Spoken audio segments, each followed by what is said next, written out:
కార్తీక మాసంలో ఎంతో విశిష్టమైన రోజు కార్తీక సోమవారం.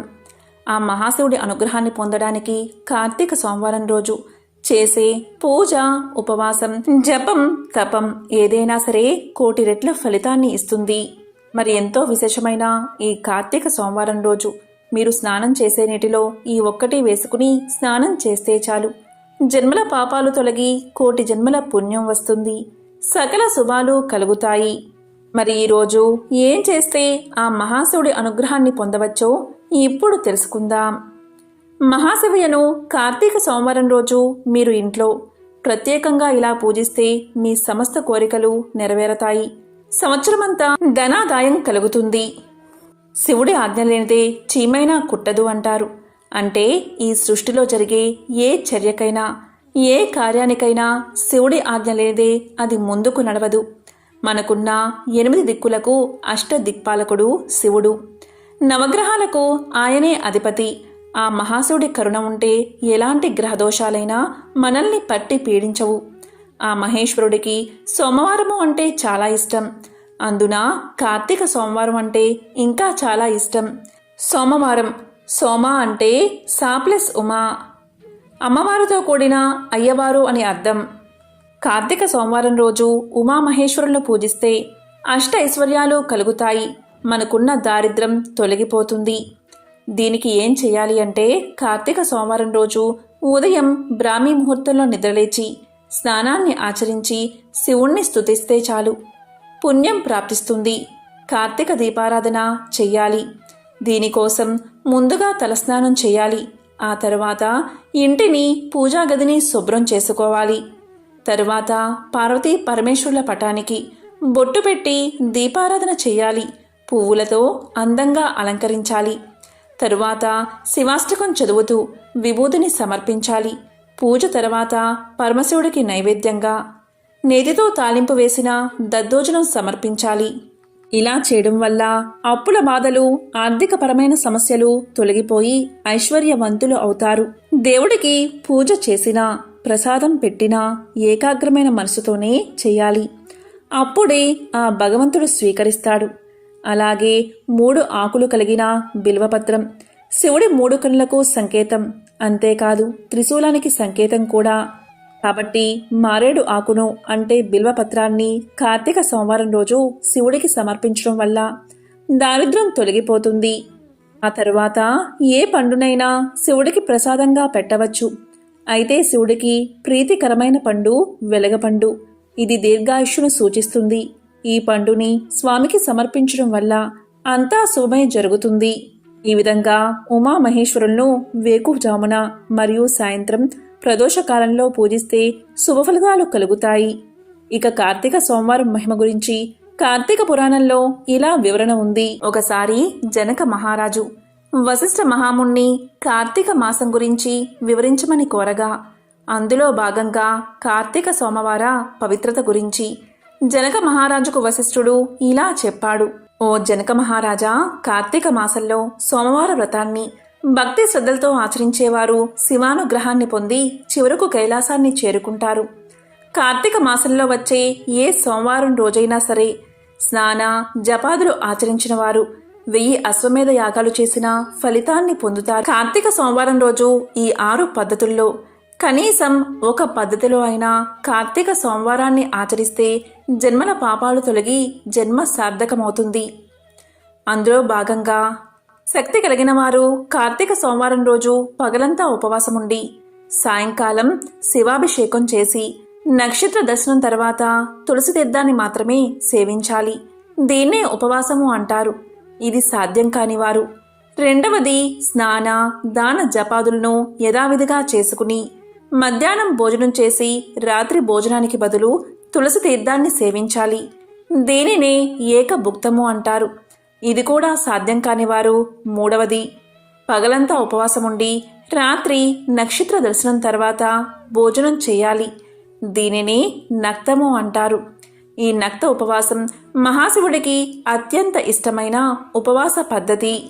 ఇది కూడా సాధ్యం కానివారు నాలుగవది భోజనానికి తాము ప్రయత్నించకుండా ఎవరైనా వారికి వారుగా పిలిచి పెడితే మాత్రమే తినాలి. దీనిని అయాచితము అంటారు.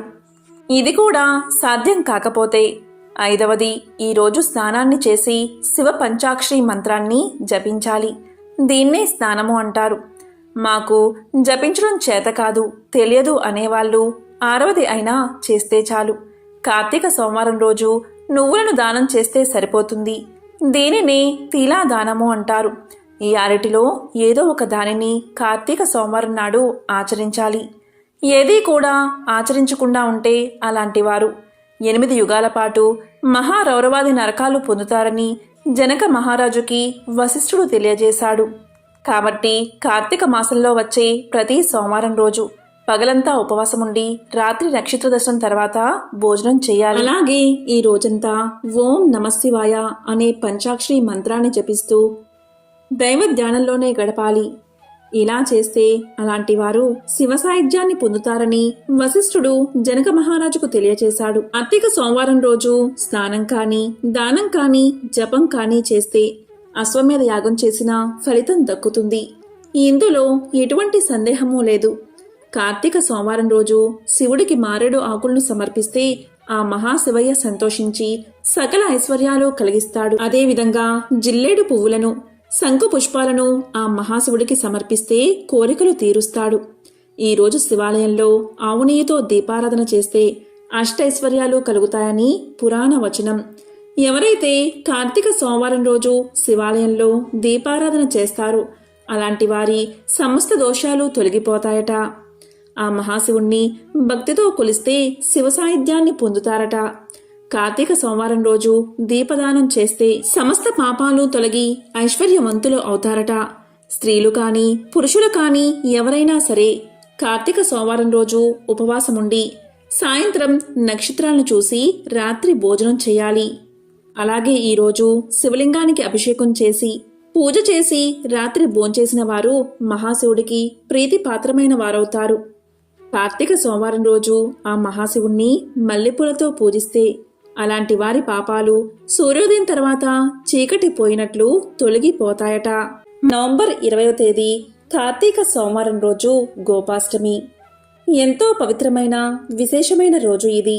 కార్తీక మాసంలో శుక్ల పక్షంలో వచ్చే అష్టమి తిథినే గోష్ఠాష్టమి లేదా గోపాష్టమి అని పిలుస్తారు. కార్తీక మాసంలో ఈ తిథి ఎంతో పరమ పావనమైన తిథి, ఎంతో పవిత్రమైన రోజు. నంద మహారాజు తన పిల్లలైన కృష్ణుడు మరియు బలరాములను మొదటిసారిగా ఆవుళ్లు మేపడానికి పంపిన రోజే గోపాష్టమి అని నమ్ముతారు. కృష్ణ పరమాత్మ తన చిటికిన వేలితో గోవర్ధనగిరిని ఎత్తి నందనవనంలో గోపాలులను రక్షించిన రోజే ఈ గోపాష్టమి. గోష్టము అంటే ఆవులు కట్టివేయబడే ప్రదేశమని అర్థం. ఈ సృష్టిలో గోవు ఒక్కటే చతుర్ముఖ బ్రహ్మగారి సృష్టిలోనిది కాదు.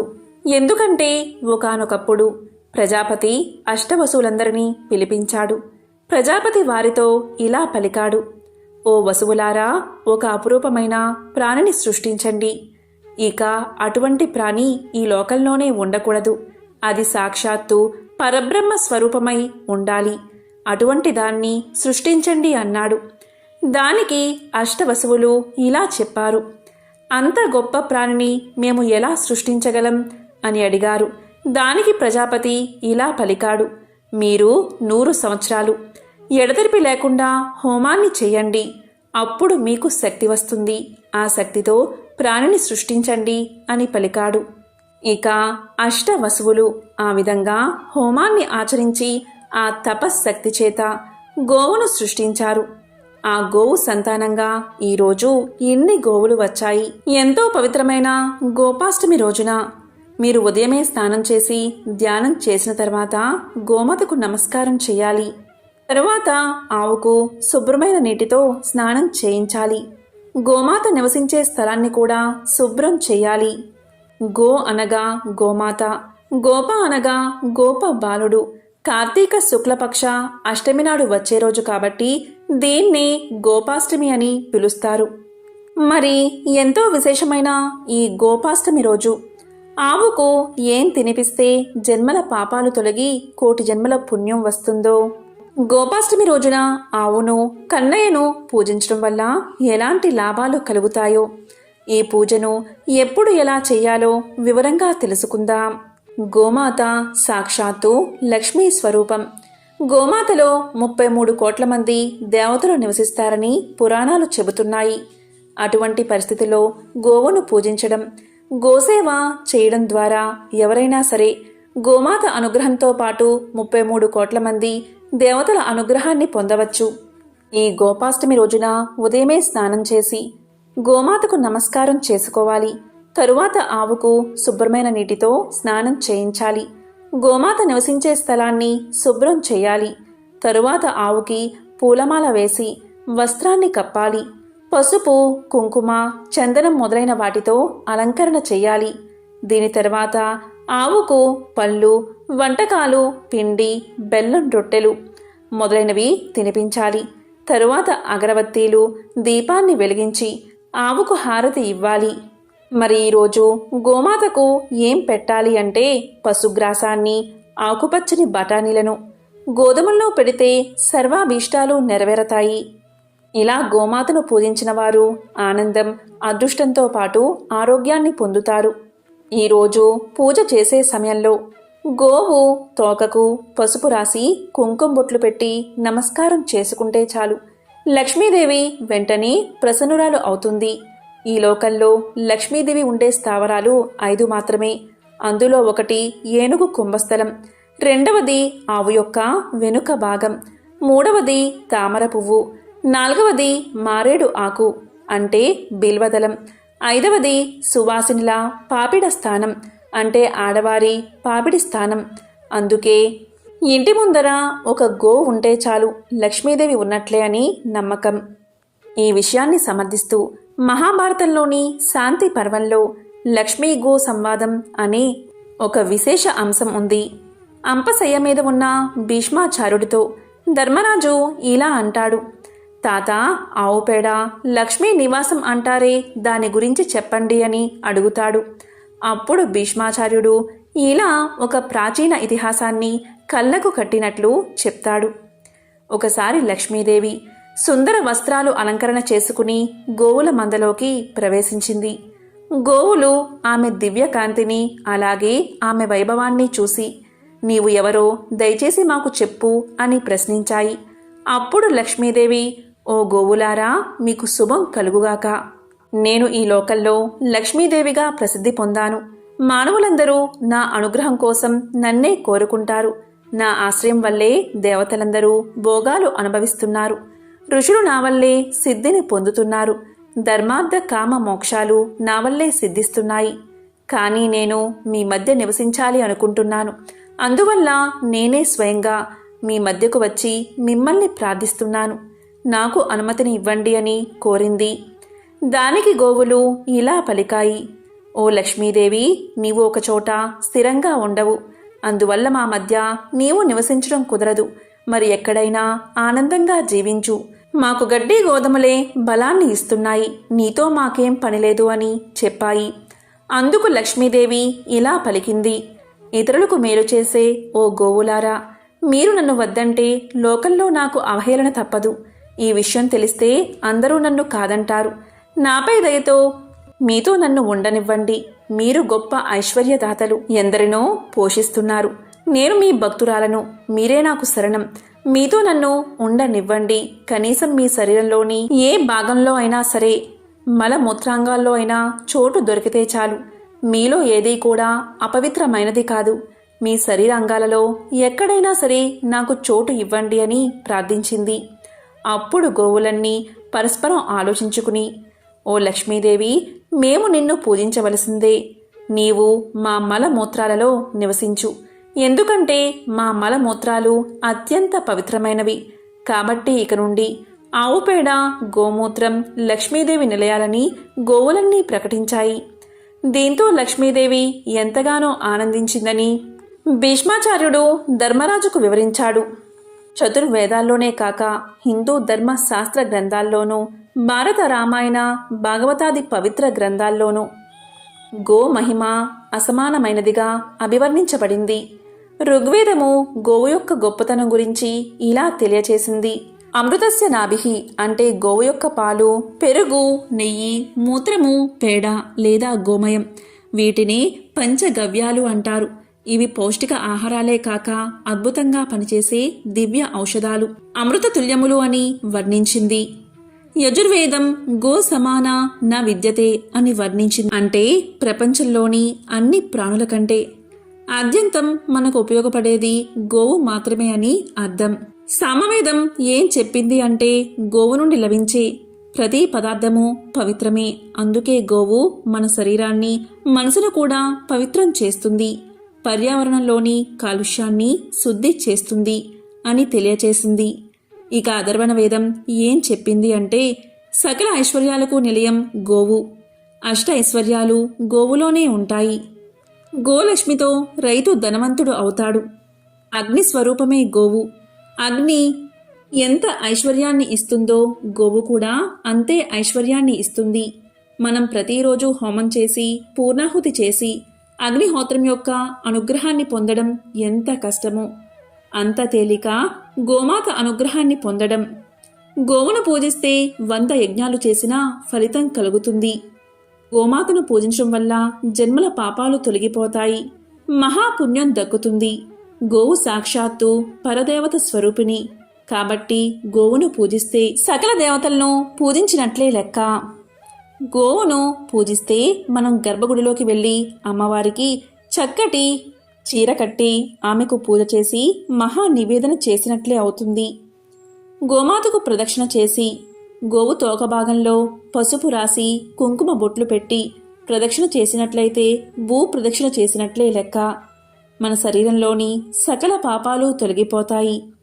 ఎంతో విశేషమైన ఈ గోపాష్టమి రోజు మీకు దగ్గరలో గోశాల ఉంటే గోశాలకు వెళ్ళండి. గోశాలలో ఏదైనా ఆవుకు చక్కగా పసుపు రాసి కుంకుమ బొట్లు పెట్టండి.